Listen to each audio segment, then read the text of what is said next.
ആമേൻ ആമേൻ.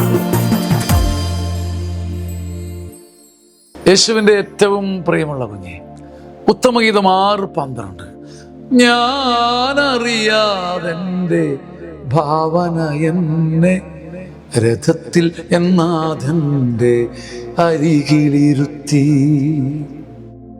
ഞാനറിയാതെ എൻ്റെ ഭാവന എന്നെ രഥത്തിൽ എൻ്റെ നാഥൻ്റെ അരികിലെത്തി. നമ്മളറിയാതെ നമ്മുടെ ഭാവനകൾ നമ്മളെ എങ്ങോട്ടൊക്കെയാണ് കൊണ്ടുപോകുന്നത്? ഏത് ലോകത്തൊക്കെയാണ് കൊണ്ടുപോകുന്നത്?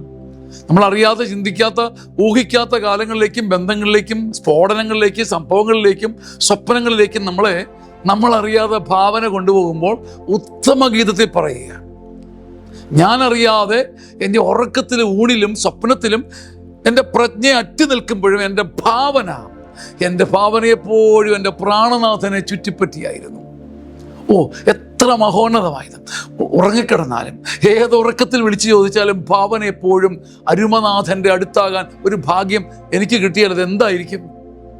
ഞാൻ ബോധപൂർവം പ്രസംഗിക്കുന്നു, പക്ഷെ ഞാനറിയാതെ എൻ്റെ ഭാവന ഒരു സ്വപ്നരഥത്തിൽ, ഒരു സ്വർഗീയ രഥത്തിൽ, ഒരു ശലഭത്തിൻ്റെ ചിറകിൽ, ഒരു സ്വർഗീയ പക്ഷങ്ങളിൽ എന്നെ എടുത്തു പൊക്കി എൻ്റെ നാഥൻ്റെ അരികിൽ കൊണ്ട് നിർത്തിയാൽ, അങ്ങനെ ഭാവനയിൽ പോലും യേശു വന്ന ഏക സത്യം നിറയുന്ന ഒരു കാലം അതുണ്ടായിട്ടേ മരിക്കാവൂ എന്ന് നമുക്ക് ആഗ്രഹിക്കാം. അങ്ങനെ ആഗ്രഹിക്കുന്നത് ഒരു സദ്ഭാവനയല്ലേ? ഒരു ഉന്നത ആഗ്രഹമല്ലേ? അങ്ങനെ ഒരു ആഗ്രഹം നമ്മൾ അറിയാതെ പോലും ഭാവന നമ്മളെ പൊക്കി പൊതിഞ്ഞ് പിടിച്ച് ഉയർത്തി കർത്താവിൻ്റെ കൂടെ ഇരുത്തട്ടെ. ആമേൻ.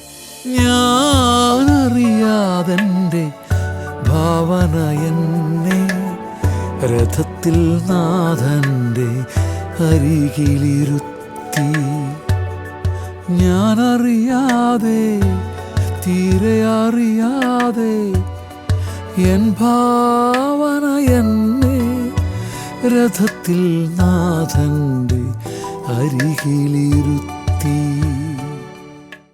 ആമേൻ.